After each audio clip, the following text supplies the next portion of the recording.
Now here's something that you might not have seen before. Yes, it's a record, however, it's one that's supposed to be played backwards. And by that I don't mean the turntable spins in the opposite direction. No, it still goes clockwise. It's just you put the tone arm on at the centre of the record, and as it plays it moves towards the outside. So it should be able to be played on any normal record player like this one here. So I'll put the record on, I'll give you a demonstration, and I'll explain why they've chosen to do it this way. Side A of the record contains one long track that lasts approximately 16.5 minutes. Now the lead-in or start of that track is located far enough away from the centre of the record so as not to engage any end-of-disc sensors. Now of course I've sped this footage up to show you the progression of the tone arm over those 16.5 minutes, but once it reaches the outside edge of the disc it won't fall off and damage your stylus because there's an infinite loop.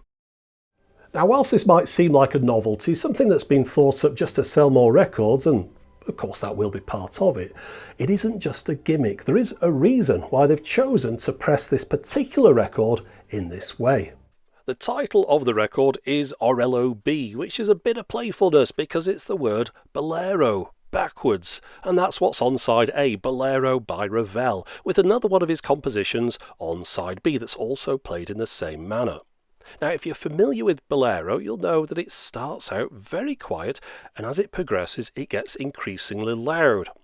So here's how the playback of the record was represented by my spectrum analyzer. This is approximately 3 minutes in and it's barely registering, but move to the end of the record and you can see it's a completely different story.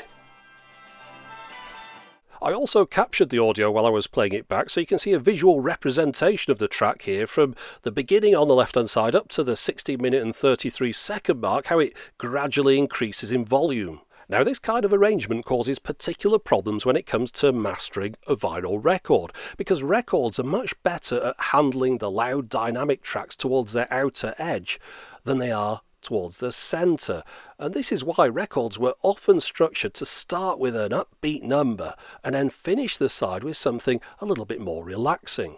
And this all comes down to how far the stylus travels over a set amount of time.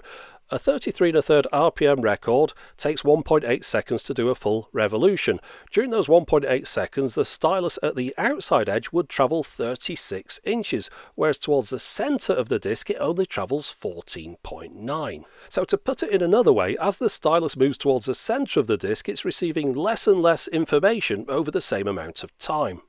So by recording bolero from the inside out, they've matched the track to the medium. The stylus starts in the quieter section of the record, and then as the track itself builds and increases in volume, the stylus is moving towards a more dynamically capable outer edge.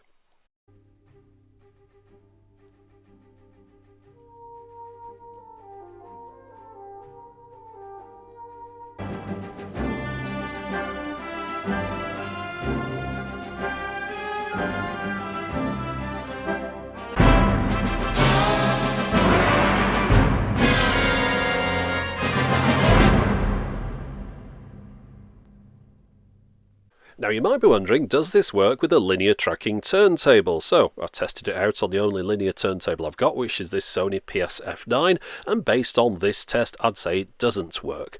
The mechanism of the turntable is fighting against the direction of the groove and the record just skips.